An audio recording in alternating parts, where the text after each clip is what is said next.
Saludos para cada uno de ustedes, amigos y amigas, hermanos y hermanas. Soy el pastor Emilio J. González y para mí es un gusto compartir un nuevo tema con ustedes. Espero que sea, como siempre, de provecho, de edificación, de dirección y de apoderamiento. El tema que quiero compartir con ustedes hoy es ¿qué hacer para cultivar una fe fructífera? Voy a utilizar dos referencias bíblicas para darle fundamento al desarrollo de este tema. Lo conseguimos en el Evangelio según San Mateo capítulo 17 versículo 20, el Evangelio según Marcos capítulo 4 versículo 30 al 32. Vámonos a la primera cita bíblica. Allí Jesús, hablando en primera persona con los discípulos, en el Evangelio según San Mateo capítulo 17 versículo 20, dice así: Jesús le dijo: por vuestra poca fe, porque de cierto yo les digo que si ustedes tienen fe como un grano de mostaza, diréis a este monte: pásate de aquí allá, y se pasará, y nada os será imposible. En ese mismo contexto, Jesús hablándole a los discípulos, pero en la naturaleza también del reino de los cielos. En el Evangelio según San Marcos, capítulo 4, versículo 30 al 32, dice así: decía también Jesús: ¿a qué haremos semejantes al reino de los cielos? ¿O con qué parábola le compararemos? Es como el grano de mostaza, que cuando se siembra en tierra es la más pequeña de las semillas que hay en la tierra. Pero después de sembrado crece y se hace la mayor de todas las hortalizas, y echa grandes ramas, de tal manera que las aves del cielo pueden morar bajo su sombra. Dios bendiga nuestra vida cuando hemos leído su palabra. Dios añada a ella pues su riqueza espiritual, y espero ser un conducto y un canal de bendición para cada uno de ustedes, amigos y amigas, hermanos y hermanas, que siempre pues nos están por aquí mirando por este su canal, La Palabra que Bendice. Por supuesto, espero que usted se pueda suscribir, darle un like y recomendarlo a sus amigos.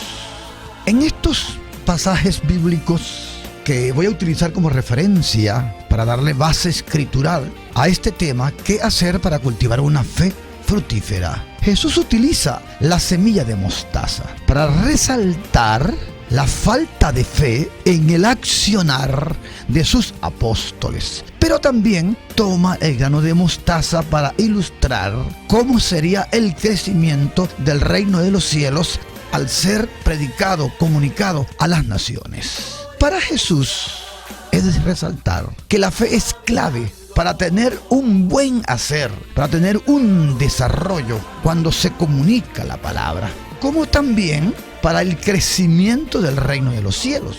Es por eso que el Señor Jesús asocia con el grano de mostaza que crece a la fe, que era importante, que era una herramienta necesaria para que los apóstoles, después convertidos en los comunicadores, en los que iban a llevar la palabra por todo aquel mundo conocido de aquel entonces, y que esa palabra, gracias, ha llegado hasta nuestro día. La fe era un elemento clave. Era tan clave y tan relevante que el término de fe solamente aparece en el Antiguo Testamento 3 veces.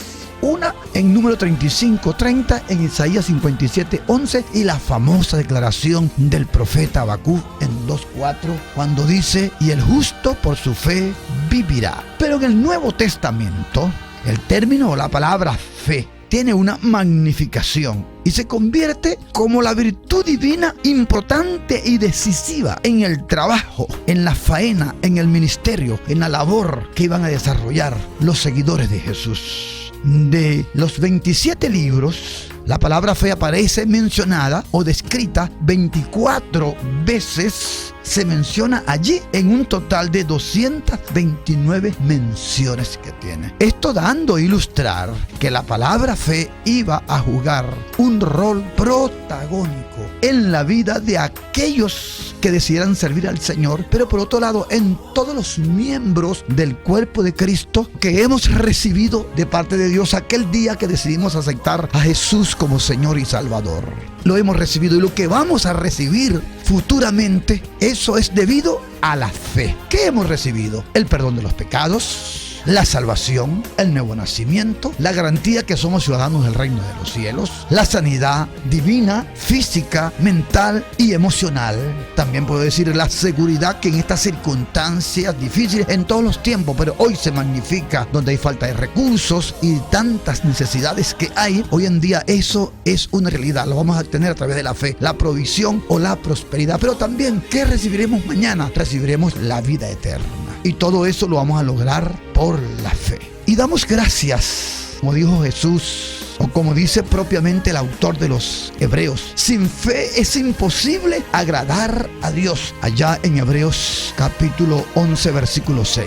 Hay que entender y aceptar que todo lo que Dios tiene para nosotros, sus dones, sus virtudes y ministerios, los vamos a recibir es por la fe.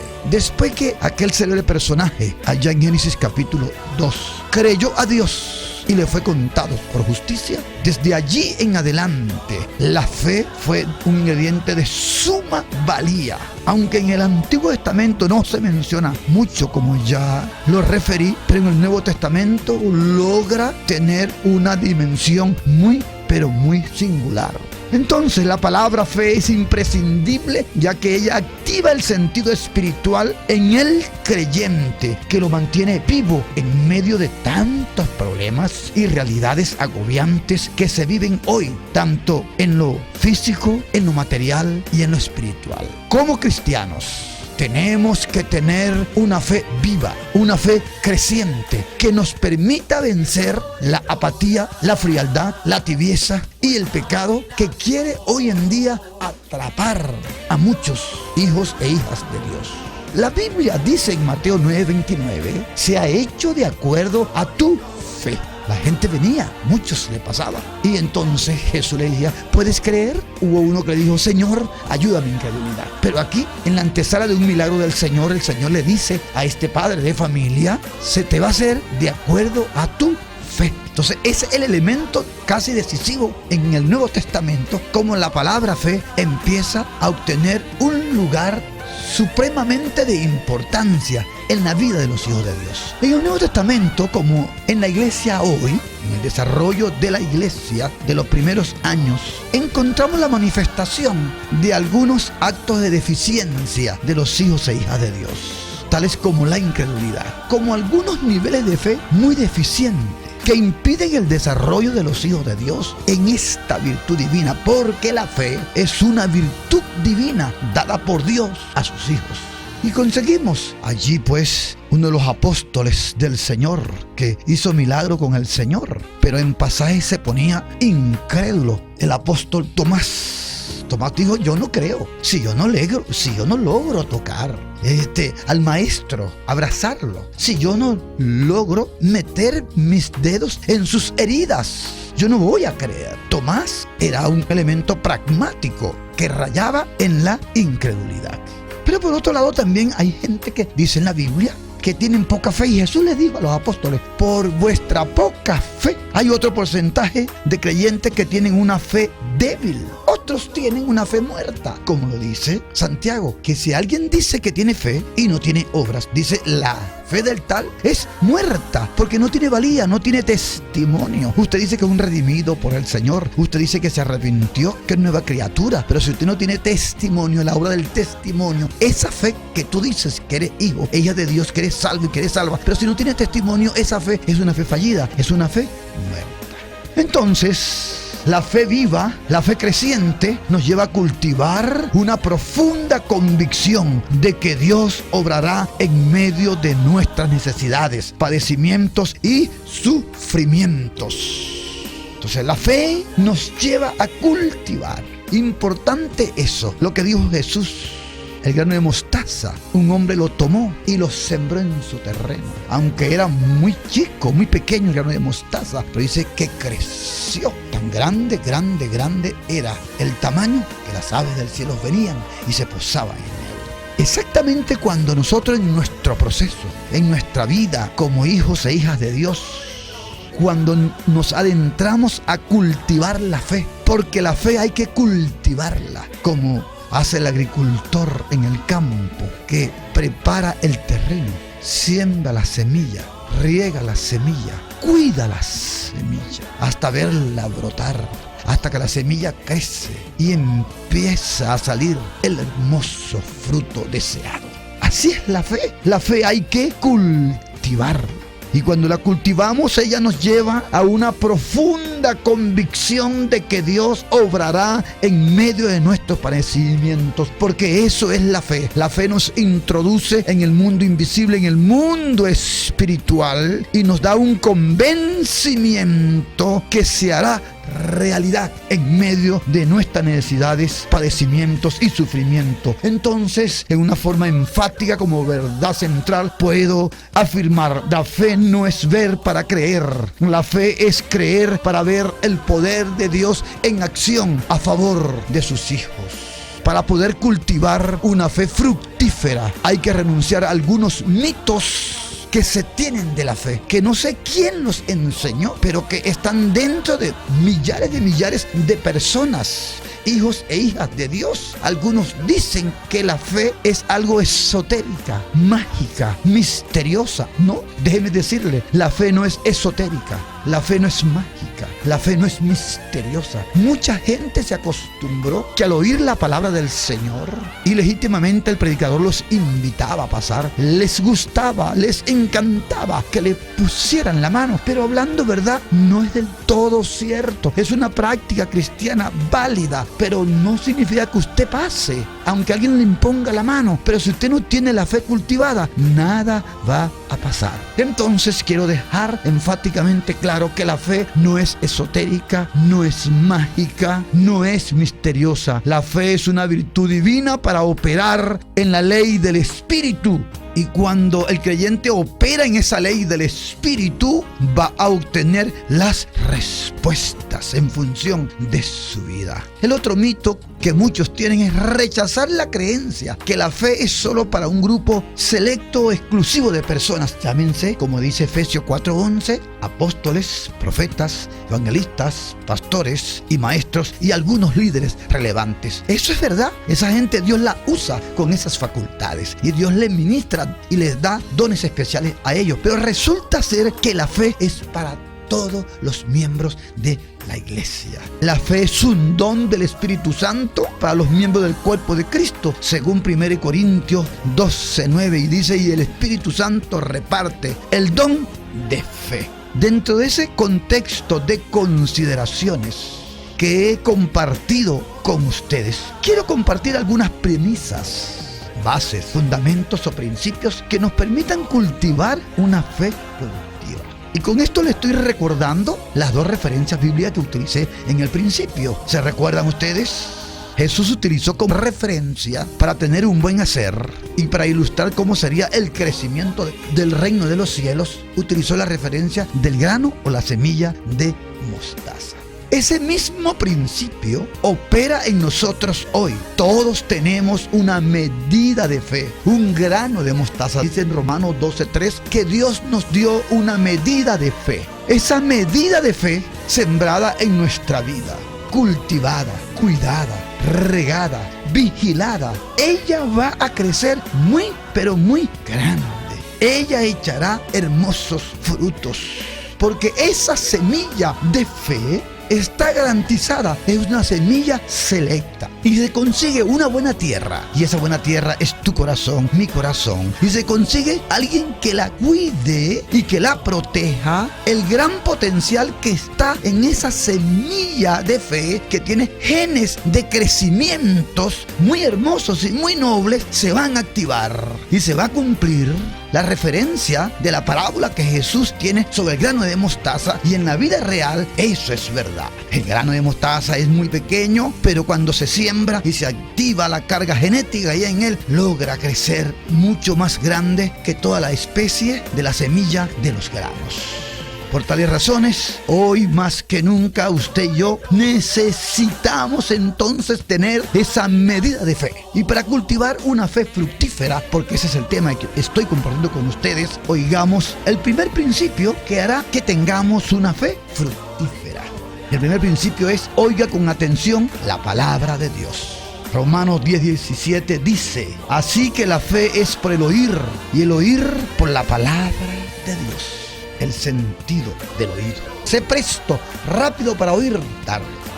Y en el Apocalipsis el Señor le dice a su iglesia: el que tenga oído para oír, oiga lo que el Espíritu dice. Es una verdad central, que las personas entran en contacto con las verdades eternas. ¿Cuáles son esas verdades eternas? La salvación, el nuevo nacimiento. Cuando nosotros oímos esas verdades eternas, el contenido de esa palabra que nos lleva a oír, ¿qué hicimos en un momento dado? Oímos y creímos.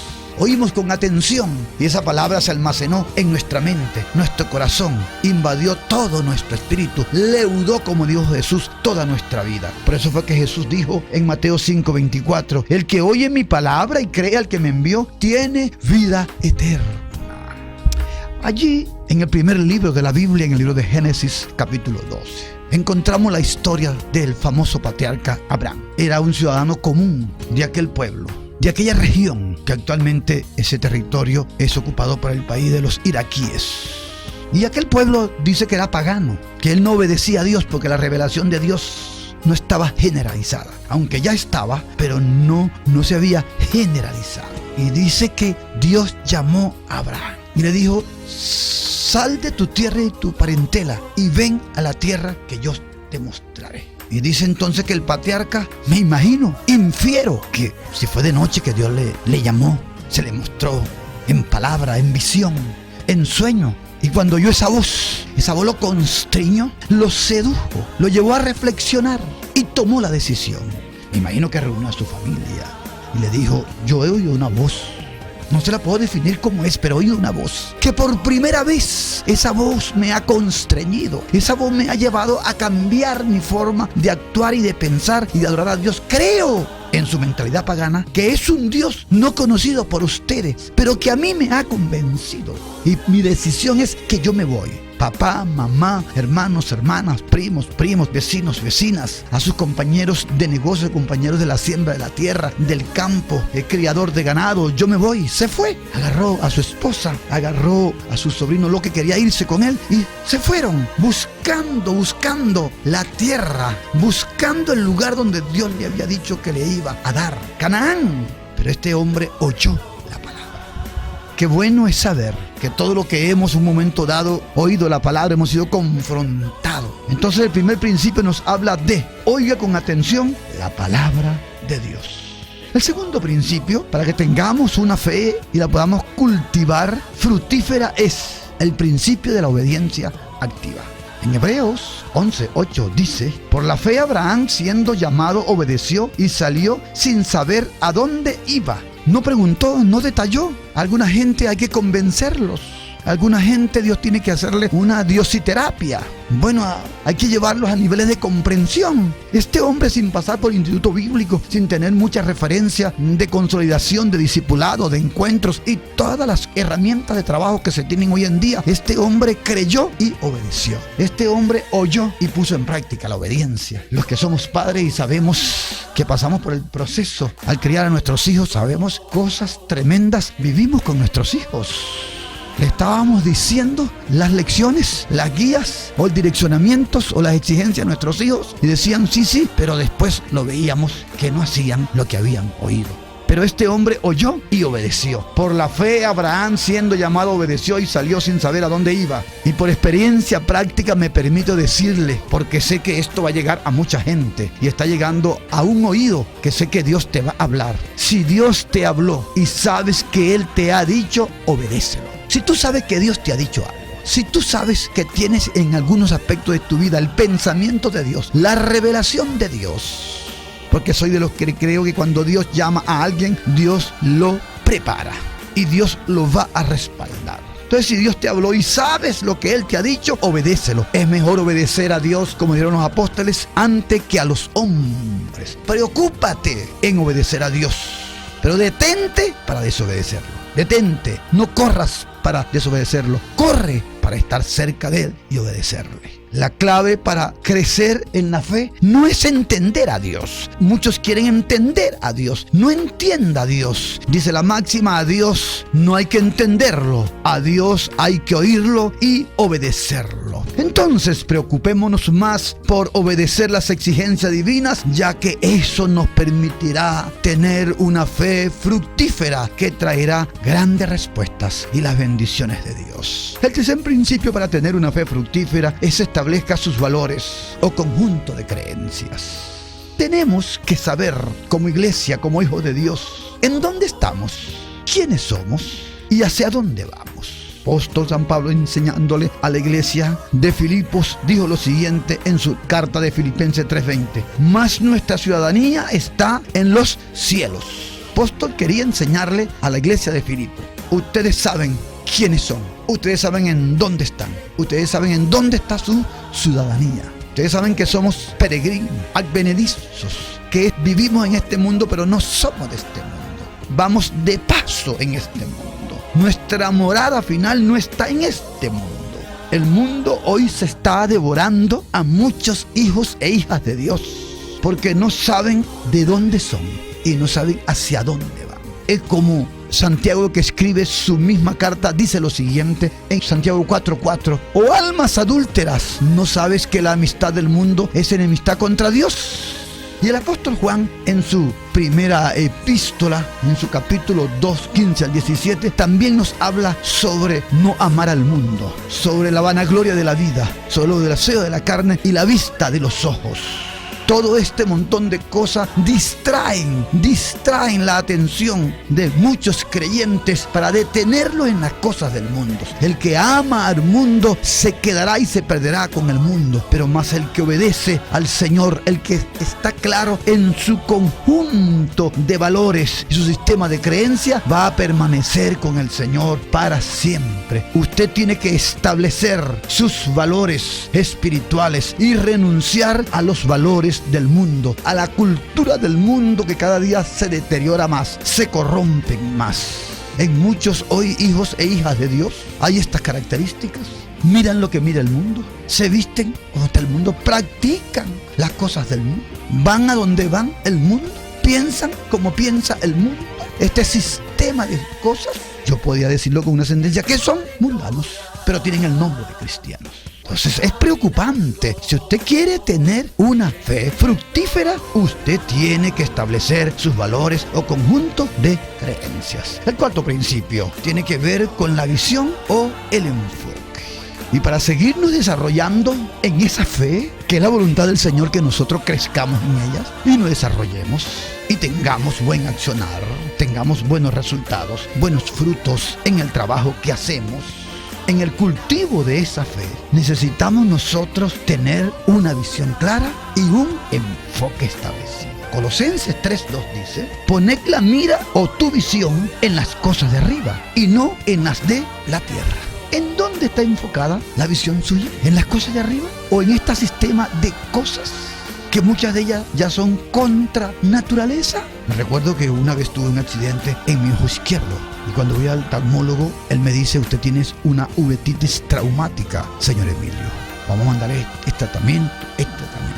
Y por otro lado, usted me dice que sus párpados están muy pesados, que en la noche se le dificulta abrirlo. Es porque usted está teniendo un problema. Sus sistemas lagrimales se están envejeciendo prematuramente. De ahora en adelante usted tiene que utilizar lágrimas artificiales para poder mantener sus ojos lubricados.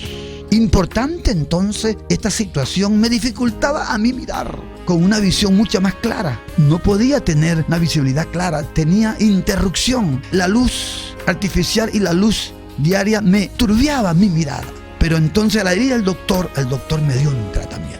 Y qué bueno es saber que para aquellos que tienen problema de mirar bien hacia arriba, para saberse conducir, ¿por qué tanta gente hoy en día está cayendo? ¿Por qué tanta gente son torpes y cometen torpezas? Porque no están mirando bien. Para el que no tiene visión, cualquier camino le parece bien. Pero para el que tiene visión, sabe que cualquier camino para él no es bien. Y por eso que Apocalipsis 3:18 dice: te aconsejo, dice el Señor a esta iglesia, que de mí compres colirio para ungir tus ojos, para que veas.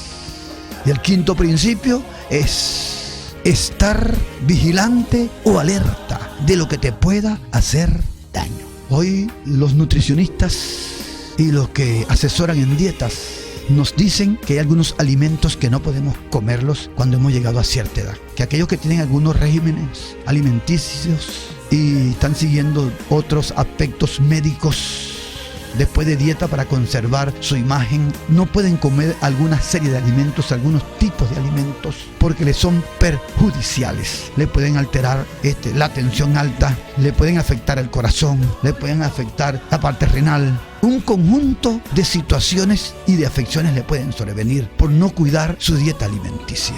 Entonces tienen que ser unas personas vigilantes. Si usted no vigila por la vía en donde va, usted puede tener un accidente. Hoy en día nos recomiendan la gente de seguridad que para usted bajarse de su carro o llegar a algún sitio, usted tiene que mirar sabiamente por si acaso alguien lo está vigilando a usted para hacerle daño o lo está esperando. Entonces el principio es: esté vigilante, esté alerta de todo lo que te pueda hacer daño. Jesús dijo, Marcos 14:38, velad y orad para que no entréis en tentación.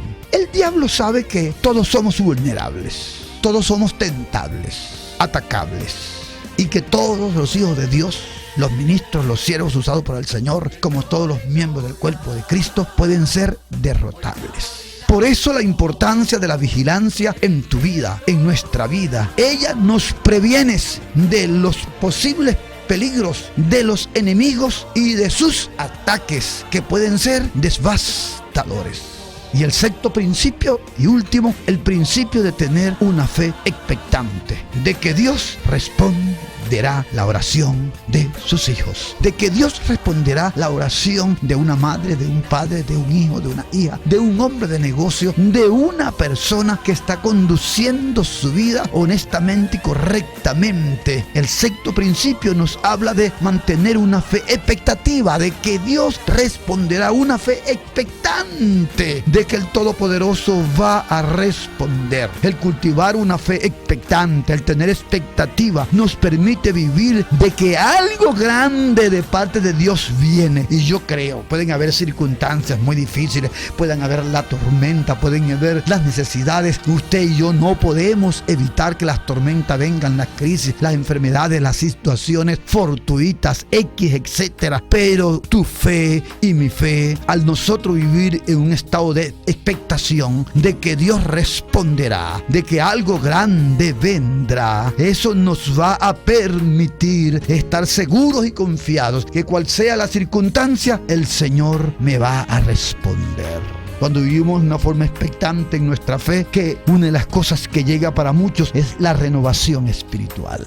la llenura del Espíritu Santo, el crecimiento, porque mucha gente está trabajando y no mira el crecimiento. Hay gente que ha perdido su llenura, la frescura del Espíritu Santo, el óleo se le ha ido, el rocío, tienen tiempo que el rocío del Señor no les cae. Bueno, cuando usted empieza a cultivar estos principios y tiene su vida en una fe expectante, créalo que algo de parte de Dios grande viene. Llámese renovación, llenura del Espíritu Santo, crecimiento, respuestas varias, la unidad de la familia, la unidad de la iglesia. La provisión llegará, la escasez se irá. La fe trabaja en lo imposible para hacerlo realidad. Para el que cree, todo es posible, dijo Jesús en Juan 5:4.